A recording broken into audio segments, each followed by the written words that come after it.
All right, guys, today we're going to make the sheets, one of the last steps of this project.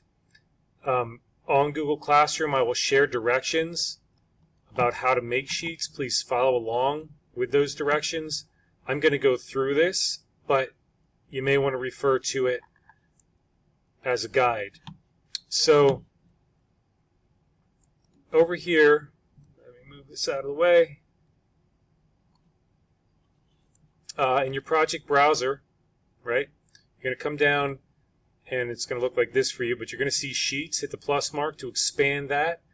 And there's all sheets that are already loaded in here by default. Double click the first floor plan and you're going to notice that there's a sheet. It also loaded in your floor plan, your level 1 first floor plan. Now, you can see that when I hover my mouse over that window, it becomes blue. I can drag that out of the way, and that's what I want you to do for now, because I need to double click on the actual sheet. We're going to call this the title block, and I want to modify this title block before I move on. I want to delete some of this stuff, so I'm going to go to the edge here and double click, and then I'm going to delete a bunch of these things. So I'm going to delete this, just click on it and hit delete, get rid of that whole thing. Click here and drag a selection box and just highlight all of these items, just like I just did. Hit delete. Keep this here for now. Click on that line. Delete all these, including this one. Do not delete any of these other lines. We need those. If you like the Autodesk logo, it looks nice and professional, you can drag it down to there. That looks beautiful. Do not do anything to this text yet. Come up here, click Load into Project.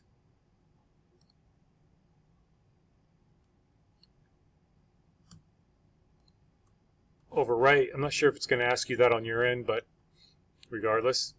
Now, this is where I'm going to double click in these fields and change what's here. When you follow along in my directions, I'm not going to waste time on this now, but those directions that I just told you would be in Google Classroom will tell you what to put in these fields. Your name, architecture, leave this alone, don't change that. Project number, just put 623. The date, author, put your initials, checker, Mr. Dada. Now, again, just double click in there. All caps, always all caps. Anything you write, any text in this project will always be all caps.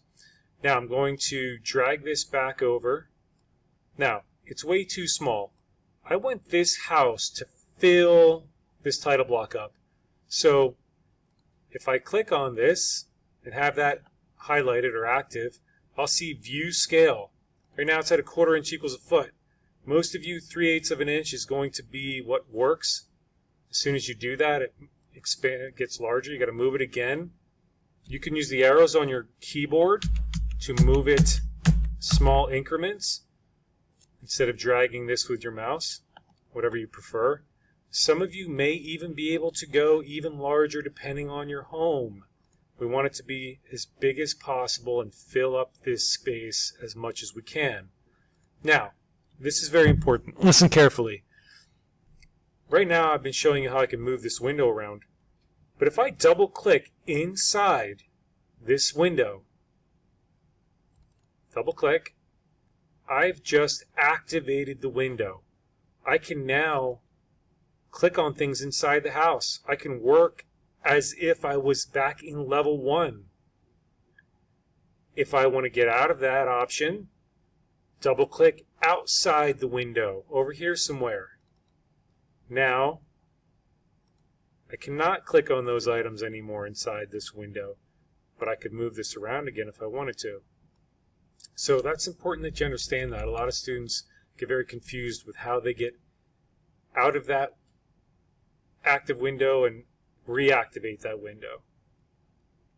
So I'm going to double click in there again to reactivate.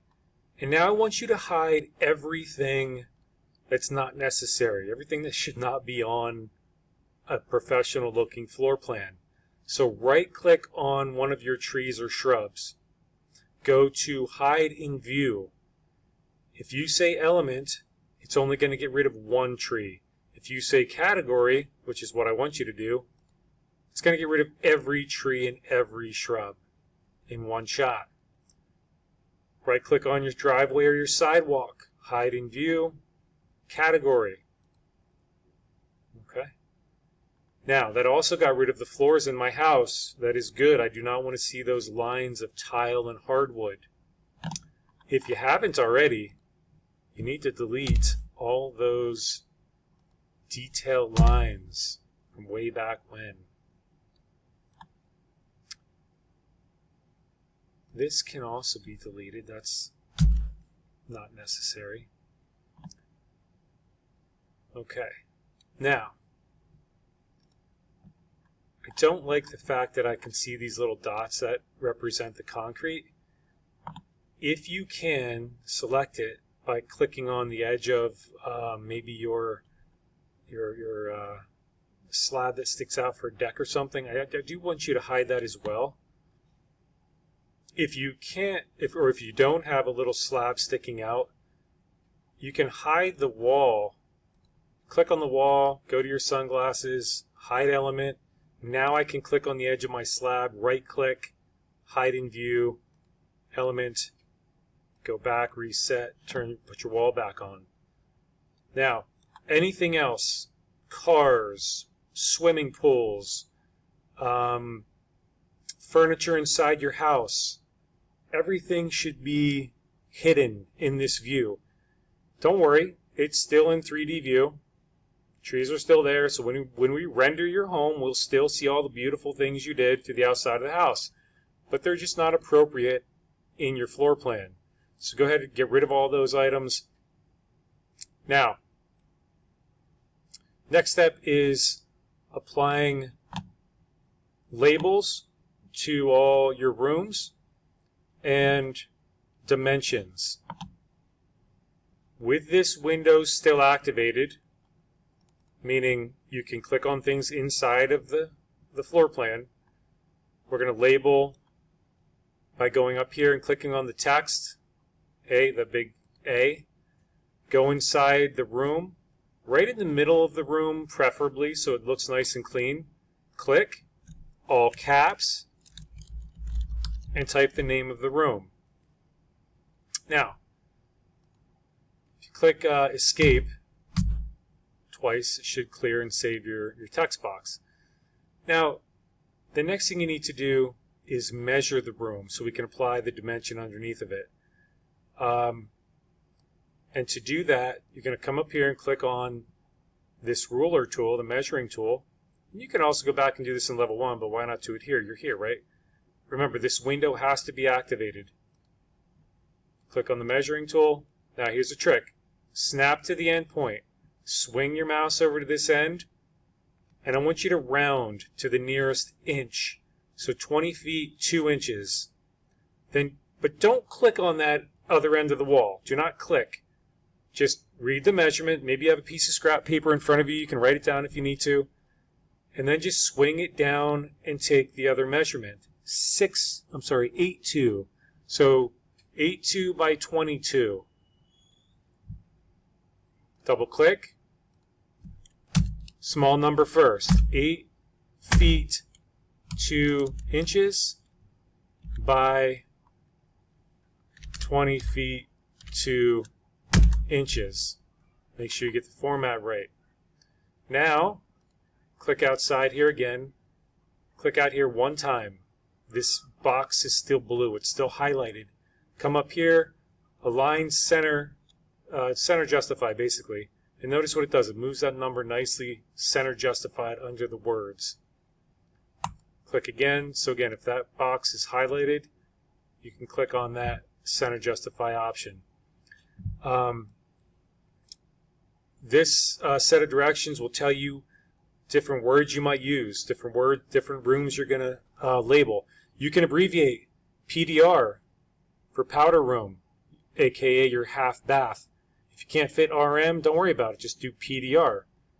You should be able to fit master bedroom. That's a big room. I don't think you need to abbreviate master. Your other bedrooms are bedroom 1 and bedroom 2. LIN for linen closet, pantry, PANT, breakfast nook. If you had to abbreviate, if you don't have to, don't. Laundry, full black, walk-in closet, WIC, CLO for closet, so on and so forth. Change text size to 1/8 of an inch. So if you click on the text box, come up here, drop down 1/8 inch. All text should be 1/8 of an inch. Go throughout the house, do the rest of the rooms, all your dimensions. Make sure you make that text 1/8 of an inch. All right. That'll be it for this tutorial. I'll break it into smaller pieces. So the next one will be on sheets, creating your sheets and renderings.